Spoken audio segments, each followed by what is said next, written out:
tugende. Omukulu gamubotese. Yebaleko. Amin. Kaba yebaze. Obulamu butambula butya? Butambula nga babubala. Omanyi bagamba nti fa abantu kuba pulani Katonda n'aseka. Naye amanyi pulani eyiye nga goli awo. Naye buli kimu, everything happens for a reason. Mukijja n'ensonga. Oluusi gwe gy'oba tosobola kumanya paka ng'otuuse ku ekyo ekintu. Kubanga amanyi mu life teri aba amanyi kyebujja. Tuba tumanyi leero n'ebyafaayo naye ebyenkya nange simanyi naawe tubimanyi. So again omanyi konsa gyange bagiyita mayijani ate kiragira ddala nti mu lugendo muba otambula oba tomanyi mukoona erikyo genda osangayo oli ku lugendo otambula n'essuubi nga Katonda akukwatirako. Waliwo ebijja tebiraze naye nga ng'omusajja ng'omuntu n'ofuna engeri gy'obikwasaganyaamu. Abantu babadde baguze dda engoye zaabwe nga bamanyi ku lw'omukaaga bagenda kukira.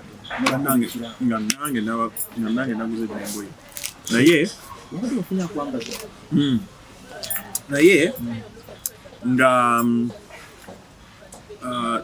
era twagoberedde public opinion nibwapandire abangi bagamba naye lwaki tewatutagenda mushu ya VIP otusaza bukadde busaba lwajagala tuteekamu aweeru mu kasana twagala kwambala high heels zaffe ate tukutadde mu busuubi twalitambulidde ku tayiro oba ku kapeti and nange nendaba nti sort of bad idea nti mugattako n'okuba nti tolina risk y'embeera y'obudde n'ebintu ebirala parking ebisecure a couple of things that twali tufunye engeri gye tubisortinga naye tulaba nti it's also cost effective in one way or another. Netugenda ne option eyo ate nabo ababadde abantu aba venue empya nabo tebatukalubiriza, so it was a no-brainer. Toniks abantu bagambe nti oba meza babadde tebanatandika zibula ng'ate ennaku ziweddeyo n'otyamu n'ogamba why nizo okuyimbira emmeeza enkalu. So olaba kati buli kintu kyokola kati okukyusanga venue n'oteeka ku venue nga kimanyi si ya layisi kati gosobola kusuula busuuzi ssente bw'ozijjamu. Ate kubayinga time n'ogamba kambayinga time baweeyo omwezi bagule menza okozesa ssente ki wede wadde osaasaanyiza si kozi ng'olina ekikapu ekitamu. I don't think abategesi baba kibakola maybe nga bekyo babasazemu but I doubt. Nze ng'omuyimbi kiba kinkolera in that kind of arrangement. Naye mpozi ng'oyogeddeko n'abategesi enkola nabo maybe bayinza okuwayo another reasoning, but I mean that's my reasoning. And then the feedback gyenfuna eri bafani n'abadde bakola ki abadde bagula zitiketi zaabwe n'emmere. Gravity yaguma nayimbira abantu abatono erugogo wali eri lwaki tewagumi n'oyimbira ababo abandizeko olunaku n'oyimbira ababandizeko anti tebanajja ate tewali kibuusaziddwamu olw'omukaaga abadde bagwa wamukaaga tukyusiza ekifo ndasemudde tekisoboka ye tebadde kiri available nga tekisoboka.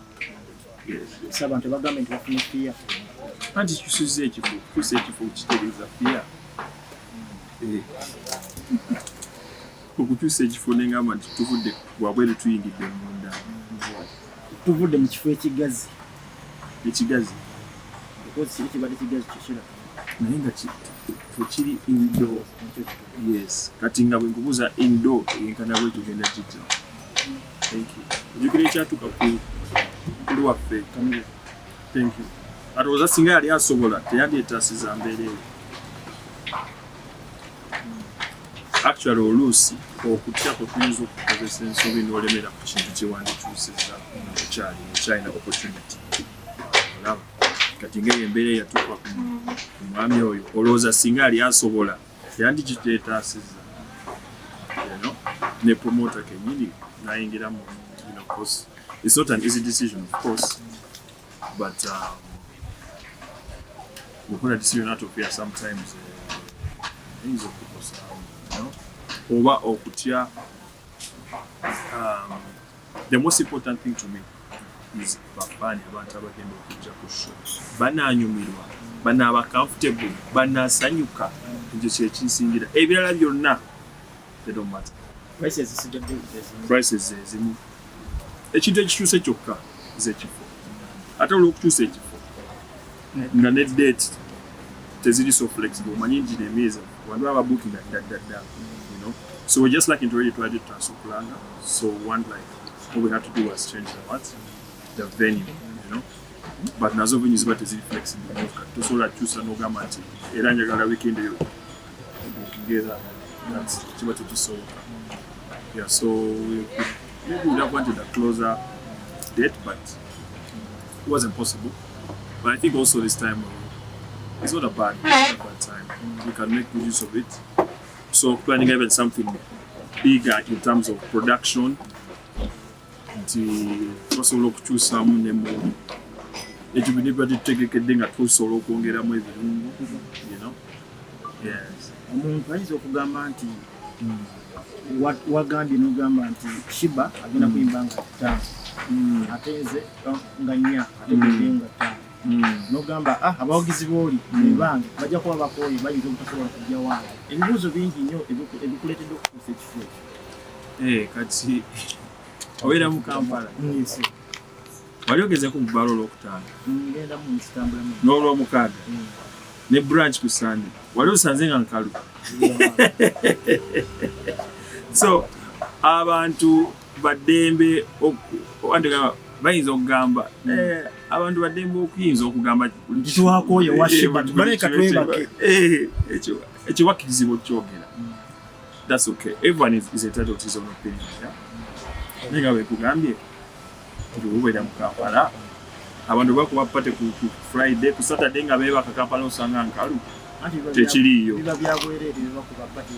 bwe bagendayo tebasaasanya ssente kyogamba bagenda mubala nga omwenge gwa bwereere amacupa ga bwereere amafuta motoka gateekamu ga bwereere engoye tebazigula ne bazambala ate buli weekend week half month in month no I think the most important thing is okuwa abafani ne ba revelance message ne batuukako bamanya nti twakyusiza ekifo kati tuli ku Serena Hotel yes November nga 3 kubanga muli ba Scorpio abamazaalibwa ga November nga nze mujje tugenda kuba pate kubanga birthday yange actually tugenda kuba mu week eyo nibadde njagadde ogiteeka naye nga bwe nkugambye nti dates teziba flexible tosobola kuteeka buyini bwagala n'okukola n'ekiriwo but yes so ba Scorpios mujje celebrating ba November babies kati watondere bafani bo bokosezza bafani bokosezza ba betondere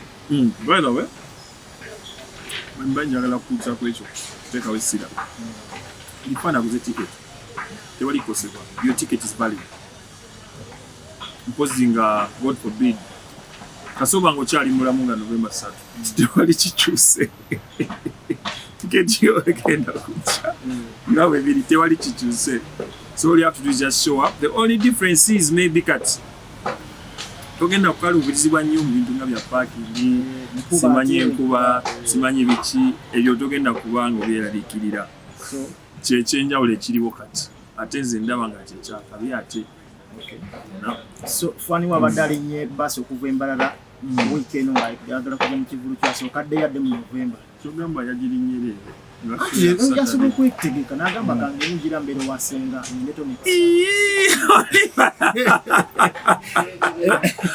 n'agamba kandi nyinjira mbere wasenga otasoletawo scenarios eziri so far-fetched bro kati ngaba kyogamba yetakula tuli mu weekend natuka titakola abantu bakwesunze jawa muntu agenda kuva mulimu aguleke ero lwakumeka lwakubiri olwokubiri olwokusatu olwokuna ng'ali eno atudde aliziya yatonze enteze. But you know, okay, I know there are those whatever plan is a yes indeed, because I know kati waliwo abantu maybe nga bakyusa flights ezenyonyi zaabwe, you know, those ones we really actually apologize for that. Naye ebigwa tebiraze nga bwe nakugamba nakuwadde example yawo ekivulu kiri ekyenkuba bwe yatonnya ekyakamiliyoni. You know, kati what do you do? Vibao, sometimes vibao, but you move on and you maneuver and I think he was later able to do the show. Yeah, I think at the end of the day, it's single kumatoinga is that delivering, and you know, understanding your fans, understanding you, and you understanding your fans. Ina extras. This show, but they made in extras. No, that is something we shall look at after the fact. Yes, we're going to concentrate on this, and I think it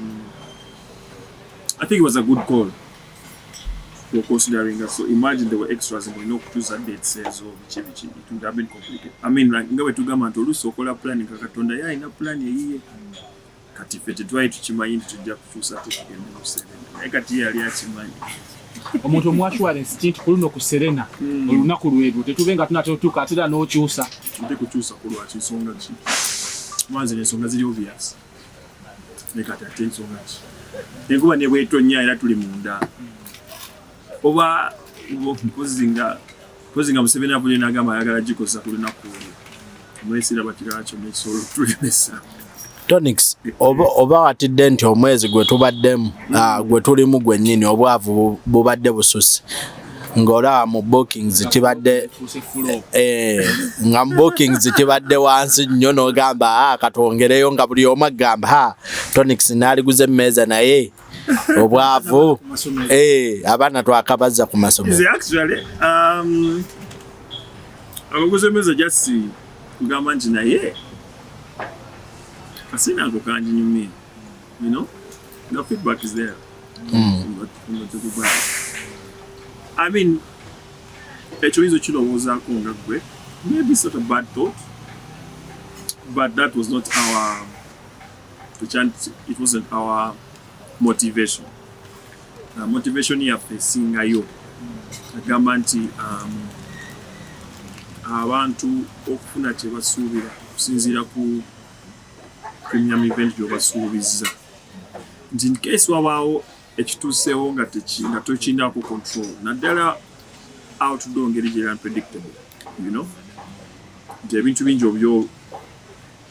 webyeggyeko because of indoor and of course n'okufuna issues eza parking and stuff like that. So and then of course n'okumanya nti waliwo nga bw'omanyi nti wali tuliraanye kifo kiriraanye State House bagamba obudde bukisituka ssaawa bwe ziti n'abagenyi baffe mu hoteri mulina okuggalawo so nga kati toli wa ddembe nnyo oba oli ku nkenkeize. So Toniks, ekyange ekisembayo kibuuzo kiri nti since gwe n'abategesi mwabakyusizza so Sheraton temugibanja oba kubaddiza kasente kammwe mwabeekubye ne mugaa twagala indoor place ekirala mubadde mukiryalinze KCC nema ebyo byonna bo bakkiriza nti sente ezo zinaakola luli oba mulina obbongerayo akasente. Well, ekyo tujja consulting about I think event yemu juga tewali kikyuse just kifo kubanga tewali kikyuse, it's just the date and the venue. Venue yetu tujinako buzibu tekwali tukola nayo tujinako buzibu ato because nabo kimanyi nti wagamba nti tulina abagenyi baffe tusobola kuboganira kusuka ssaawa zino nabo bwino kitegeera naye alina emirimu gy'ejjako. So olina okusalawo gwe gy'oli nti naasobola okumalako mu mbeera eyo oba ne mu bulungi mu buntu. So tewali buzibwawo mpozi nga bwe wagambye okukyusa dates implication but those are simple things I think that can be sorted out with the police or cases. Akasembe ddala akantu oba oli mukoteekateeka tulaga mu kyala ku lunaku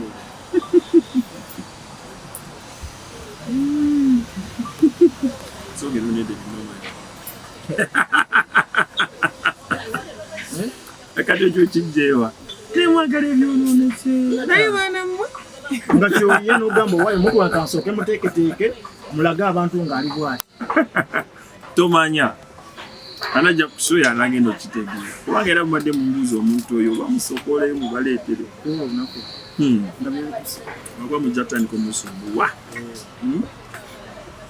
oba yoli gwe tulaba atudde wali mujja mumalako emirembe oba yatudde wali ewa oyo yeye bebi soko je